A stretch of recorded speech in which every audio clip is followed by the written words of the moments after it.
PCOID Live. You just happen to catch us doing some science here. This is just a typical Wednesday for us, where we're just got some science happening. Yeah. But why do we have all this scientific magic happening? Because our topic today is on what we're calling the science of type 2 diabetes. And what do we mean by that? Well, it's really just trying to understand what is type 2 diabetes, what goes wrong in your body if you have it, because it can be kind of confusing. So understanding like what the disease actually is, I think it makes sense to kind of start there. Yeah, we should also tell you that no one really knows the ultimate cause of type 2 diabetes, but we have discovered, we meaning the scientists of the world, many different abnormalities over the past several decades. And we're going to do our best to walk you through that. But it is a complicated topic. So just, spoiler alert. Yeah. And that's actually part of the problem when it comes to taking care of somebody with type 2 diabetes or taking care of yourself, is that it can be difficult to concisely describe what type 2 diabetes is. You ask people, you get different answers. And we actually did a podcast on this, and Steve and I were talking that when you talk about type 1 diabetes, it's no fun to have type 1, but it's actually pretty easy to explain that in type 1 diabetes, you have these cells, the beta cells in the pancreas that make insulin, and your body attacks and destroys them, so you need insulin. That makes sense to kind of describe to somebody. But when it comes to type 2 diabetes, there's so many things that go wrong that it's hard to define. Yeah, and also the scientists that work in the pharma business, that work in universities, they discover these defects that lead to the high blood sugars in people with type 2. Then they work hard to develop a therapy. And that's why our armamentarium, the number of drugs we have to treat type 2, has grown. And so we still don't know the ultimate cause, but it is the most common form of diabetes, much greater than type 1. So when I just, again, was preparing for this, I Googled, what is the definition of type 2 diabetes? And again, you get all different kinds of things. But on the American Diabetes Association website, they have a definition that we'll talk about. But this is a place to start. So the ADA, American Diabetes Association, defines diabetes is a group of metabolic diseases that lead to high levels of blood glucose, hyperglycemia, which occur when the body does not make enough insulin or does not use insulin well. So what do you think about that? Yeah, it's a good place to start, but it's a very simplistic way to look. But you got to start somewhere. And I think we can give you a little historical perspective. Before Jeremy was born, seriously, they talked about two big defects. Insulin secretory defect, your pancreas do not secrete enough insulin to overcome all these other abnormalities, leading to a high blood sugar. And this is very important, insulin resistance. That's the cells of the body are resistant to the glucose lowering effects of insulin. And it's kind of hard to separate them out.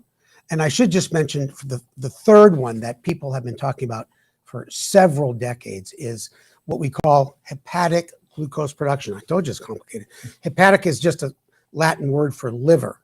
But somehow, not only do people with type 2, their insulin doesn't work well, they don't secrete enough, but also the liver, which is down here somewhere, inappropriately produces too much glucose when you don't need it. Your blood sugar may be extremely high and your liver is pumping out glucose.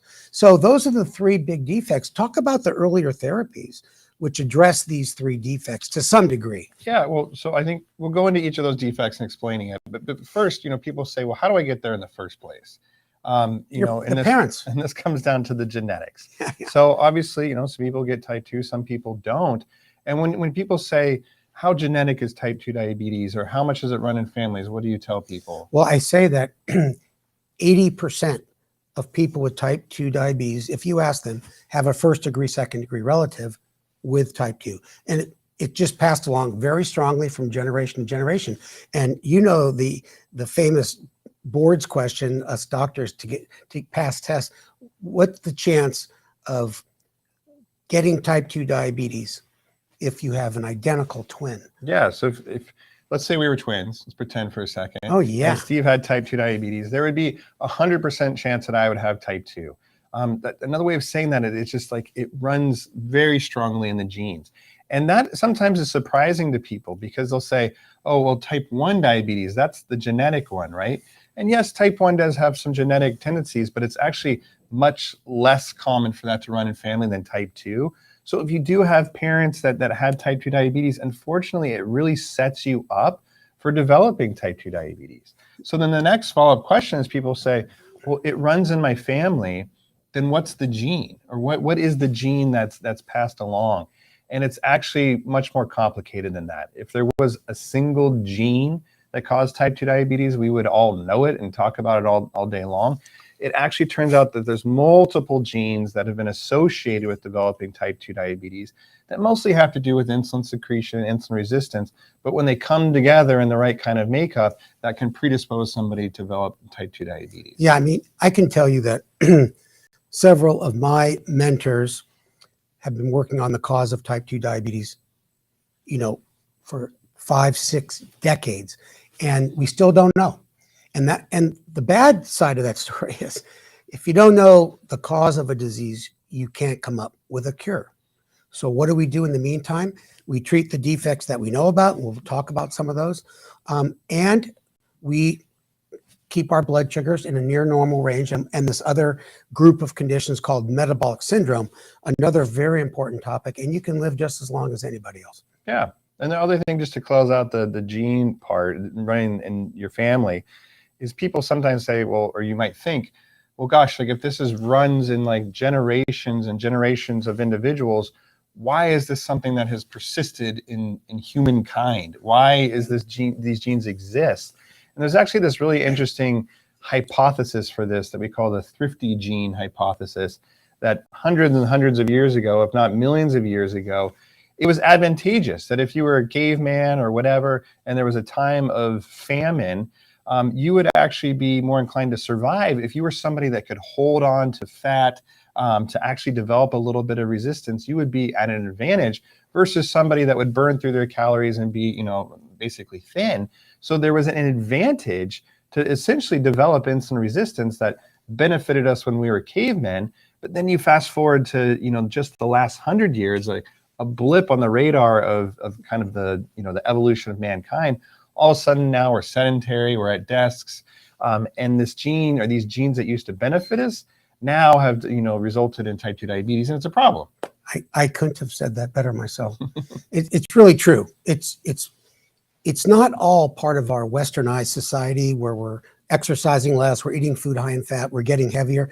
It's really a genetic abnormality that used to save you many, many, many centuries ago. Yeah. So that's well said. And I think that's one of the reasons why we're seeing a skyrocketing of type 2 diabetes in the United States and around the world. And I'm not sure if you know this statistic. I know you do, but that in the United States, 6,000 people a day are diagnosed with type 2 diabetes compared to like 100 diagnosed with type 1. So it is a big difference, and it's a huge problem. And if you have access to good care and the best therapies, you do extremely well. And access is a whole nother issue.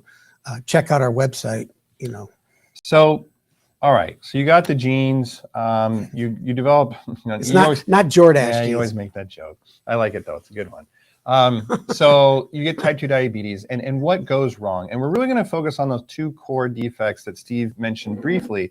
One is insulin resistance, and one is kind of a diminished insulin secretion. So let's talk about insulin resistance first. So first of all, that term can also be confusing. People throw it around, insulin resistance. What does it mean? It basically means that the insulin that your body makes just isn't as effective. Now, as a crash course on what insulin does, is that it basically, it's a hormone that allows the glucose that's in your bloodstream to get into the tissues of the body, the muscle, the fat, for energy. For energy. And without insulin, your cells are kind of starving in a sea of plenty because the blood sugars are really high, but it basically can't access that blood sugar without insulin letting it into the cells. Now, could I add? Jump in. Could I take in? Yeah. Yeah, that's exactly right. And many researchers feel that's the primary first defect. So what does your body do? It tries to compensate. It notices that the blood sugars are elevated. It secretes more and more insulin to overcome that. And so a lot of people are surprised to hear that when you're first diagnosed with type 2 diabetes, your insulin levels are 5-10 times normal.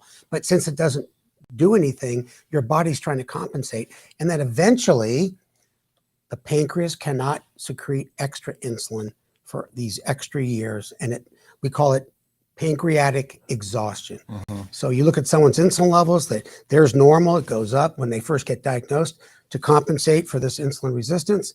And then eventually the insulin levels fall. And that's when the blood sugars start to go up. And that's typically when people are diagnosed. So when we try to quantify, well, how insulin resistant is somebody? And Steve and I have been doing research in this topic for a long time. We can do these procedures we call insulin clamps, and we can actually tell people, individual people, how resistant or not they are to insulin. And when you take somebody with type 2 diabetes and compare them to somebody without diabetes, as a rough ballpark figure, the insulin that somebody with type 2 diabetes makes is about 20% as effective as a non-diabetic. So you can see that that's a huge defect, that you're going to have to make a ton more insulin just to try to keep up. And eventually they can't, and the blood sugars rise. And the longer you have type 2, that 20% probably goes to 30, 40%. Yeah. So it's quite variable. And then, why do people get insulin resistant? Well, we mentioned the genes, but it's also very closely linked to people's weight. And it kind of makes sense that the more weight you have, that the tissues can be kind of resistant to insulin. So that's one thing, that the actual just pounds on the scale can make people insulin resistant. But there's now a lot of research showing that the fat tissue itself is a metabolically active tissue that can actually secrete things we call cytokines that induce inflammation and can help promote kind of insulin resistance. So the fat, we used to just think was just kind of sitting there not doing much except making people unhappy, but it's actually doing something actively to cause insulin resistance. So it's another reason why weight loss is so important. Yeah, and I think it's important for all you folks with type 2 that have been shamed into eating yourself into getting type 2 diabetes, that this whole genetic condition that you have has led your body to produce a certain type of fat that gives you a bigger abdominal area. We call it central obesity, visceral obesity, and that particular fat is part of this whole metabolic syndrome leading to insulin resistance. And so it's part of the genetic nature. Now, what Jeremy's saying is, gaining more weight over that is tougher. It makes it worse, but also for many of you folks with type 2, I think the hardest thing that you've ever been asked to do is lose weight. Yeah. Because everything is working against you. So if any of your relatives say, oh, you just gave yourself diabetes, just give them one of those, have them go back and find this TCOID Live on our website. So let's leave insulin. That hurt. Yeah, it was a good one. Let's leave insulin resistance aside for a second. And then the second major defect is a lower insulin secretion, so that your cells just aren't making as much insulin. Just as Steve said, that they can kind of keep up, they ramp up the insulin production, and then they really do just kind of poop out. And they poop out progressively over time. And that's why diabetes becomes harder to treat over time, and why, if you've had it for a while, when you were diagnosed, you might have just been told to do diet and exercise. And then it was just a metformin. And then maybe it was 2 pills. Then maybe it was 2 pills and an injection. And here you are thinking, gosh, I'm really screwing up. It's getting harder and harder to control my blood sugars. I must have awful diabetes. But that's actually what we call the natural progression of what normally happens in type 2 diabetes, because your cells continue to fail. So we have to help patients out with other medications, and it's not your fault. You know what? I'm so glad you said that. Thanks. I said it for 20 years at the face-to-face conferences, and I did not say it today, but that's awesome. It's so true, because, a lot of people think they're failing because the doctor says we have to add something else because your A1C is creeping up. That is the natural progression of type 2 diabetes. And in diabetes therapy, the rule rather than the exception is to add a medication and not exchange or subtract. That happens sometimes. So you have to remember, type 2 diabetes is a polypharmacy condition. So, all right. So here we were, and probably up until the 1990s, not that long ago, focusing all of our treatments on these 2 big defects, insulin secretion and insulin resistance. And the medications we had reflected that. We had metformin, which helps with insulin resistance, and it's a good medication that we still use a ton. And then on the insulin secretion side, we had these pills that we call sulfonylureas, like glipizide, glyburide, that we still use occasionally because they're really cheap, but they're not the best. We actually tried to avoid them because they can cause low blood sugars, they can make people gain weight. So we had those pills, and then of course we had insulin, which God bless insulin, but also has some of those side effects. So our armamentarium, which I love that word, the meds that we could use to treat people were really limited to those couple things, and that wasn't that long ago. So the good news is, fast forward to today, that there's really been an explosion in the medications that we have to treat people with type 2 that's gotten away from these old things to now medicines that not only do they not cause people to gain weight, but they help people lose weight. Yeah. They improve their blood sugars. They reduce their risk of cardiovascular disease. It's a whole new world. Yeah. I love the way you put it in our notes, the Renaissance. Yeah, Renaissance. And things have really, really changed. And I would say that we have discovered even medications that help people's blood sugar, help them lose weight, which is awesome, but also can protect heart and the kidneys. Mm-hmm. And we'll talk about those in more detail. And I think it's important for all of you folks to realize that, you know, that when you have type 2 diabetes, you're most likely going to have this condition, metabolic syndrome. What is it? It's basically a group of conditions that can lead to heart attacks and strokes. So it's high blood pressure, abnormal cholesterol levels, and a tendency for your blood to form little blood clots, which can lead to heart attacks and strokes. And of course, we already talked about this certain type of obesity, and they call that the metabolic syndrome. And you know, when Jeremy and I are in clinic and we see people with type 2 diabetes, it's like I feel like a broken record. I start off my dictation. You know, Mr. So-and-so is a 57-year-old male with central obesity, hypertension, dyslipidemia, with a glucose level, A1C level of 13. Yeah. And it's just part of the first sentence, and it's so common. And so it's important for you to realize that, one, you're going to have these group of abnormalities. Two, you're going to probably need therapy, and we don't push pills for fun. You know, they're meant for a reason. And but lastly, and we'll emphasize this at the end, is it can keep you extremely healthy. Yeah. And that is so important to say, that these things do run together. So if you're like, gosh, I have diabetes and my blood pressure, my cholesterol, and all these things, I just feel like a train wreck. That is actually the rule. These things tend to go together. Yeah. And it can be a problem because now you're saying I have to take all these medications. If I don't take them, I don't really feel that different. If my cholesterol is, perfect and the doctor tells me, or if it's really high, I don't notice a difference. Same thing with blood pressure.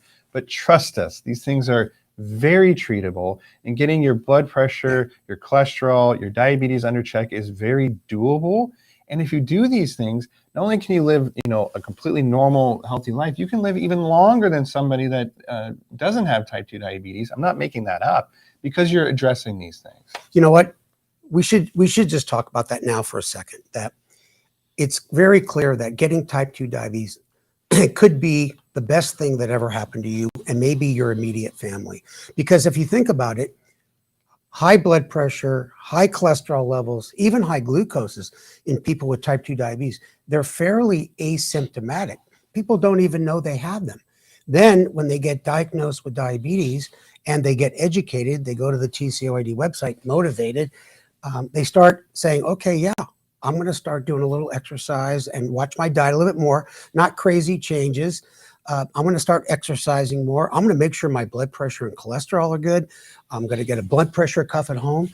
And I guarantee you, you will live a longer life because you are diagnosed and you're more aware of these conditions, and your caregiver, your physician is, versus just going through life not knowing any of these abnormalities. So there's a silver lining in getting type 2 diabetes. I seriously believe that. Yeah.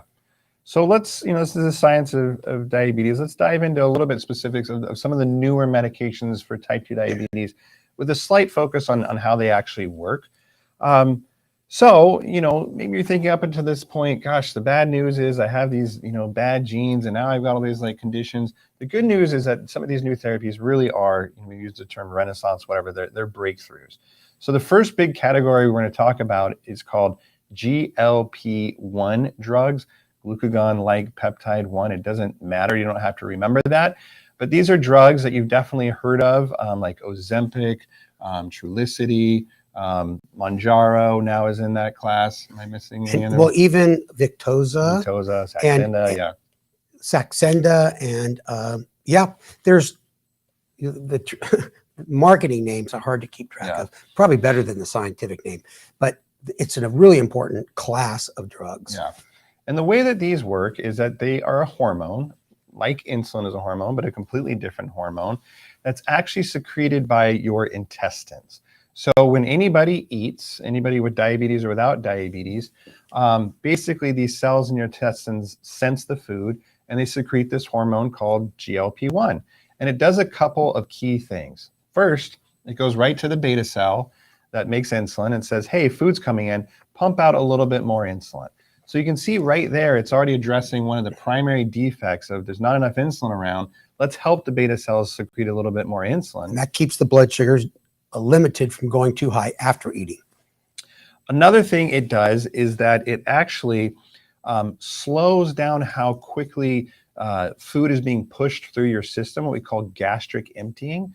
So in people with type 2 diabetes, their stomach motility is actually a little too fast, which means that you can absorb the food kind of all in a big bolus and it can make your blood sugar spike really quickly. Yep. So it kind of normalizes it. This is a word that you taught me, which is appropriate. Thanks. Normalizes your gastric emptying. So the food is digested over kind of a little bit of a longer period of time to allow your body to compensate for it. So that's two. So number one is more insulin. Number two is slowing your gastric emptying.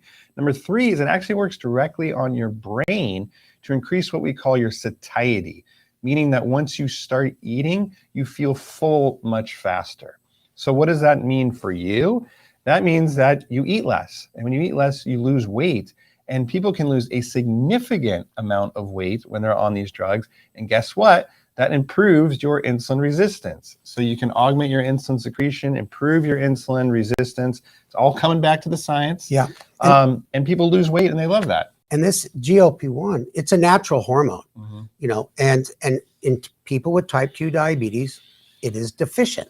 So that's one of the multiple defects we discovered in addition to the first regular ones. But the medication is impressive. When they did these satiety studies, and Jeremy said it just right, if you say it reduces your appetite, it's not exactly correct. You just get full faster. They let people go to an all-you-can-eat buffet. They closed the restaurant. They brought in dietitians. They weighed the food that these people picked before they started eating, and they just simply measured how much they ate. And every single GLP-1 on the market, every single one showed statistically significant weight loss. And that's why there's a shortage, because all these non-type 2s out there hogging your medication so they can lose 10 pounds before their son's bar mitzvah. And, you get, all these movie stars are, it's on television. This is serious, yeah. Yeah, I'm not joking. Oh, maybe the bar mitzvah part, but it's also a very safe way to lose weight too. There's other more dangerous drugs. There's surgery, bariatric surgery, and who knows? Well, 2 of the GLP-1s are officially approved by the FDA to treat people who are overweight, and that's Wegovy and Saxenda. Yeah, so for me, to simplify this, I would be as direct to say that if you have type 2 diabetes, you should be on one of these drugs, period, because of their benefits. I mean, they really are fantastic. Well, I should say the last thing, which we touched on earlier, these drugs have been shown to reduce heart attacks and strokes. Yeah. And the FDA, FDA won't give a company an indication to say that in their advertising or to speak with doctors unless it's proven. And these studies were tens of thousands of people called cardiovascular outcome trials. So now, and what is the most common cause of death in people with type 2? Heart disease. What's the most common cause of death in people with type 1? Heart disease. He's good. He's very good. So and you know what? We're not going to get into it, but Jeremy's always jealous of the type 2 drugs. And it It is off-label approach to use these drugs in type 1. People are studying them in type 1. So again, because this is sciencey, I love telling the story of where the GLP-1s came from, how we discovered them.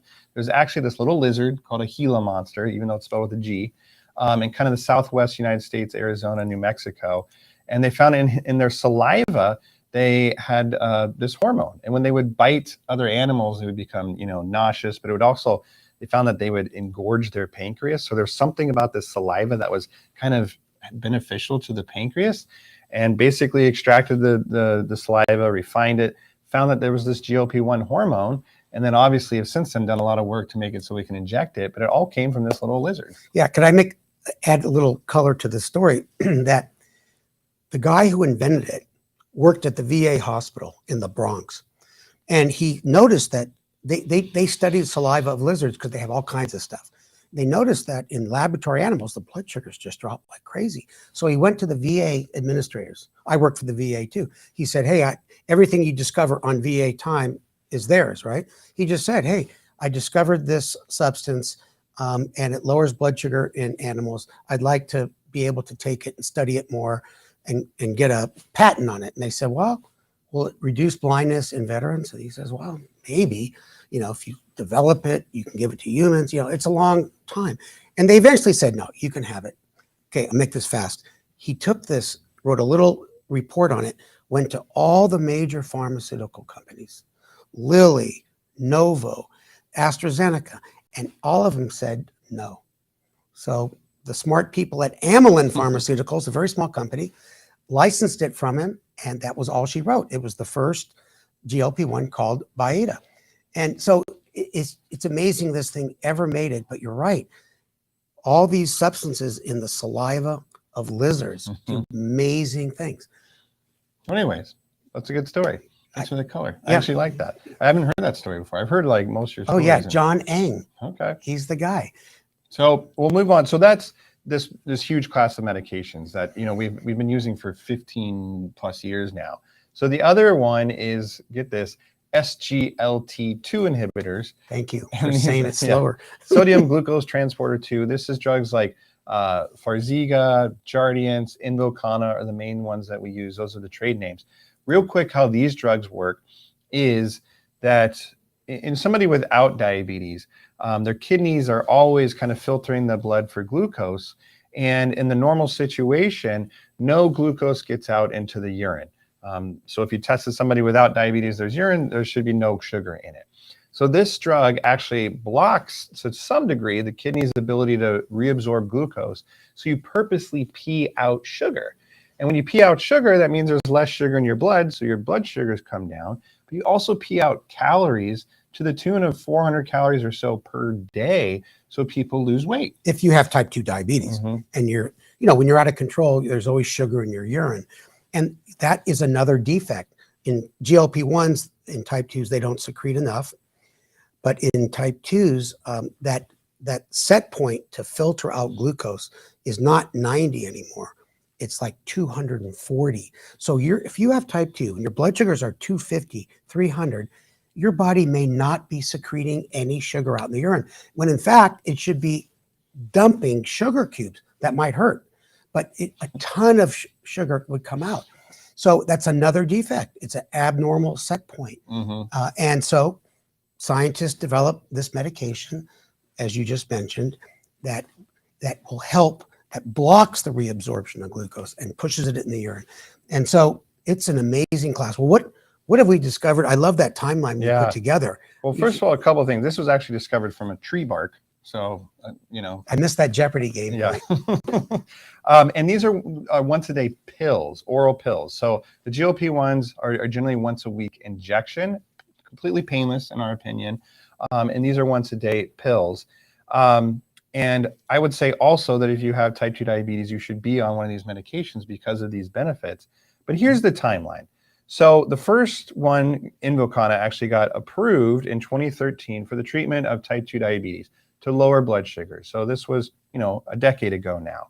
Then in 2016, it got approved to reduce the risk of cardiovascular disease in people with diabetes. And then 2021, a little bit more recently, reduced the risk of chronic kidney disease. So it treats diabetes, it reduces the risk of heart disease, it reduces the risk of chronic kidney disease. And then just last year, it got approved to reduce the risk of heart failure in everybody, whether they have diabetes or not. So I have this here because you can see just the evolution of what we continue to learn about these medications. Because to be honest, when they were first approved, people said, well, I'm peeing out sugar. That doesn't sound so good for my kidneys, or, I don't know, that doesn't sound quite right to me. Is it going to hurt my kidneys? Right. And now we're saying, not only does it not hurt your kidneys, it helps prevent the risk of chronic kidney disease, heart disease, and heart failure, which I know you like to talk about too. Well, the GLP-1s is primarily heart attacks and strokes, and SGLT2s, it's congestive heart failure. Turns out that if you pick the number one cardiac abnormality in people with type 2, it's congestive heart failure, not heart attacks. So it's very important. And this whole thing about kidney disease, it is approved for people with and without type 2, which opens the door for type 1s because we're not type 2. Turns out I have chronic kidney disease, and my nephrologist put me on Farxiga. Other people are being put on Jardiance. They're both excellent and clearly been shown to prevent the progression. I don't want to go on dialysis. I think our TCOAD lives wouldn't work well in a dialysis unit for other reasons. So it's a tremendous drug. And, the issue once again is talk to your healthcare professional about it. Yeah. And if you have kidney problems and you're not on one, you definitely need a serious conversation. And I think because of all these benefits of these medications, the way I see diabetes management going in general is that when people are diagnosed day one, they would be put on a GLP-1 and SGLT2, maybe metformin all at once. Because why not be aggressive early, like knowing all these benefits, rather than, waiting, my A1C is 8, now I'll do something and maybe get it down to 7.2 and never quite getting to where you want to be. If I was diagnosed with type 2 tomorrow, I would start these medications because of the benefits. Another way of saying that is this is an opportunity. There's an opportunity to take these medications with that give you not just treating your diabetes benefits, but I'm losing weight. I'm able to do things that I like to do again. You call it a reverse catch-22. Yeah. We should coin that. That you lose a little bit of weight, so you're a little bit more active. So you lose a little bit more weight, and it's this positive snowball effect, or whatever you want to call it, which is very different than the old ways of, well, I take a bunch of insulin, so I gain weight, so I have to take more insulin. I just kind of constantly feeling sicker, if you will. So things have really changed. You know what? And people go through some incredible changes. I think I've told you before, I had this one patient with type 2. She was fairly young. I put her on Byetta way back, the first GLP-1. She went on to lose like more than the typical person, but I think it's because of this catch-22. She started going to the gym. She really started to pay attention to her diet. She took her medications religiously, and she came back about 6 months later. She got lost to follow-up. She had lost 50 pounds. So I remember I pick up the chart, I walk in the room, and I said, oh, excuse me, I think I'm in the wrong room. And I left. So before, she didn't look anything like she looked now. She bought nicer clothes. She dyed her hair blonde. She got rid of her deadbeat husband. She had a new boyfriend. And it's a true story. And I follow her to this day. Steve has been with her, married now for 10 years. And I like the way you said it's like an opportunity. Yeah. And maybe that explains some of the data showing that if you get type 2 diabetes, you take care of yourself and address all those other issues, you could live longer than someone else without diabetes of the same weight, the same sex. Right. And if you're listening and you're saying, you're just joining us talking about science of type 2, it sounds like a bunch of mumbo jumbo. The point is, if you're newly diagnosed, you can start on these medications. If you haven't been kind of tuning in your diabetes at all for the last decades and you have complications, these medications are still beneficial to, prevent the progression of them. So it's never too late to get engaged, to get involved. It's time to, shed the guilt, the blame, because there really are some fantastic medications that can truly change your life. Yeah, I couldn't say that any better. Now, one thing I wanted to say is that because of the powerful nature of these two classes of medication, the American Diabetes Association, very conservative organization, has now put up on their treatment algorithm for doctors to follow that if you have any heart or kidney disease, you should use one of these two classes first. And you don't have to start off with metformin, which has been the general rule for centuries. So, it's going to take a good conversation, get smart about the medications, watch some of our videos in our video vault so that when you're educated and you know the lingo, you can have a much better conversation with your healthcare provider. So we got to get back to this because this is all different types of lizard saliva that we're hoping for like the next big breakthrough here. So we're going to get back to testing that and hopefully something comes out of it. Yeah. Thank you all for listening. We got some questions? Oh yeah, we do have questions. Oh my gosh, we have a lot. Okay, sorry. The lizard saliva will have to wait. Can you reverse prediabetes or type 2 diabetes? Well, the word reverse has been used out there and by some slimy companies that sell these fake pills but on the other hand, if you use the word reverse like this, you have a high A1C, you go on a good medication, you start doing some lifestyle changes, and your A1C goes back to normal, you have reversed it. But it's important to remember, there's no cure. The minute you start going off the bandwagon and you gain weight back and you don't follow good eating plans, then the diabetes will come back. So a real cure takes it away forever. So yeah, you can reverse it with hard work, whether you're getting help from others. And so yes, it is possible. So what about GLP-1 in prediabetes to keep from getting type 2? So fantastic question. So we actually did a whole podcast on prediabetes. We've done some doses and stuff. So honestly, I think this is a great place to use GLP-1s because it makes a ton of sense. Lose some weight so you don't progress to getting type 2. The practical limitation is that they're not approved specifically for the use of prediabetes. However, some of these medications are approved specifically for obesity. So if you do have a BMI, a body mass index over 30, you may qualify. And so you could use a GLP-1 like for weight loss.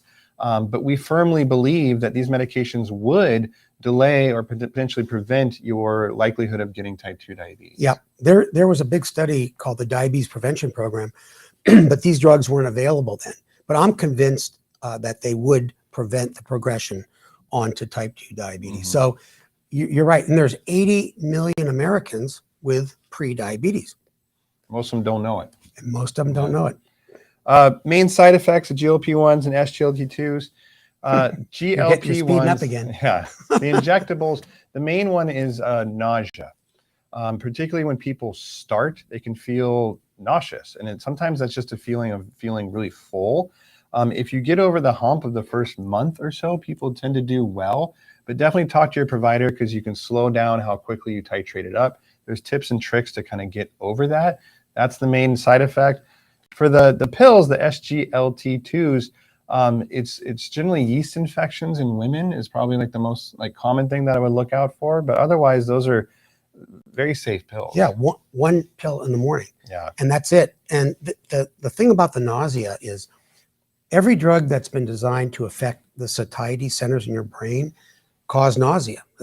And if you start off too quickly, yeah, it's going to reduce your appetite and everything when you're nauseated. But you're right. Slow titration. There's a medication called Soliqua, which is a fixed ratio combination of basal insulin Lantus plus a GLP-1 called lixisenatide. And the way you titrate that drug is extremely slow, and according to the directions. And the rate of nausea in those studies were really, really low. All relates to the very slow increase. There's no rush.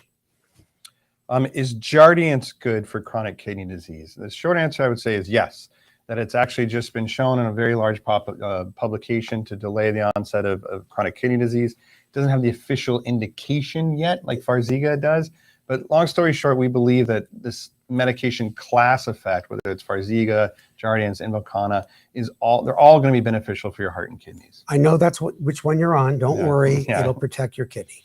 Can you take these drugs at the same time, SGLT2s and GLP-1s? Absolutely. They make a very good combination. It's like this. The exact same second. That makes it work better. If insulin does not work well, why is it prescribed? So I should be clear on that. So most people with type 2 diabetes still will progress to needing insulin. We just would advise that you try these other things first, metformin, GLP-1, SGLT2s. But if your blood sugars are still high, a lot of people will still require insulin. Now, the good news about insulin is that it always works. You just have to find the right dose, titrate it appropriately. We just try not to use it up front because it can cause weight gain and low blood sugars. Doesn't mean it's a bad therapy. We just try to use these other medications first. Yeah, like Jeremy described a little while ago, it's not as effective as insulin in a person without type 2. So you have to use higher doses. So even though it doesn't work well, it doesn't not work at all. And the higher the dose, you can overcome that defect. Why is the rate of type 2 diabetes increasing in the US and around the world? Well, it's all those fast food places you eat at. Yeah. I think, as we talked about earlier, just summarize that you have to have a genetic defect. There's a lot of heavy people in this world that will never get type 2 diabetes. Just that doesn't run in their family. They don't have the genetic defect. So if you have the genetic abnormality, and as you said very nicely, that if you gain weight on top of that, you'll develop even more insulin resistance and put more strain on your pancreas ability to secrete insulin, and diabetes will come out sooner. Yeah. So if you just look at rates of obesity in the US, it's just gone like this. And it's gone very much in parallel with the rise in type 2 diabetes. So blame fast food. I know that was a joke, but our Western diets, our sedentary lifestyles, lack of exercise, all these things that are making us heavier is kind of bringing out the type 2 diabetes more, if you will. That wasn't a joke. But if you look at the Pima Indians south of the border, they're still doing physical labor for their daily existence, like horse-drawn plows. There is this much type 2 diabetes. You go to the reservations that we have in the United States, and I think it's 60% of those Native Americans have type 2, and they have all kinds of complications. So our heart goes out to those folks. It runs up very strongly from generation to generation, and you add in our westernized habits. And you mentioned the Pima Indians because it's the same kind of genetic pool of people, just depending on like different areas. And it's a well kind of described group of people. That has the same gene pool. You're right. I didn't say that. You're right. What about Actos or pioglitazone in type 2 diabetes? Yeah. It's a once a day pill. Sorry, go ahead. No, it's all right. It is a once a day pill, and it was touted to be the savior for insulin resistance. It does lower insulin resistance. However, it does carry some baggage with it. It does lead to weight gain. It does lower the blood sugar, and we still use it, but we use it sparingly, and you have to be careful that if someone has any tendency towards congestive heart failure, you cannot use it. And you can use it in low doses with other medications. So it is a good drug, but we're trying to avoid medications that lead to weight gain. Yeah. So with that in mind, does metformin cause weight gain? No. It's what we would call a weight neutral medication, where it doesn't really make people gain weight, maybe helps lose like a teeny bit of weight, but more or less we call it weight neutral. Can you have both type 1 and type 2 diabetes? My doctor says I have both. So this one you have to be careful with, because yes, technically you can, and there's two ways that this comes out. So one, you could actually have type 1 diabetes, you've had it for a long time, and then you might notice that you're needing more and more insulin. You used to just need 40 units a day, now it's 50, 60, 70. You might actually have type 2 diabetes in your family, so you have insulin resistance. So you can have this kind of type 1 and type 2 picture. The other way people say about this is that they have type 2 diabetes and they've had it for so long that then their doctor puts them on insulin and they say you're like a type 1, but that's not really true. Yeah. So usually you have like one predominant type, but technically you can have both. And I know for sure we got to wrap it up. So any closing comments? I'd say no. Check out our website for lots of good information. Go to the Video Vault. And thanks for listening, and thanks for all those great questions. Yeah. Take care, everybody.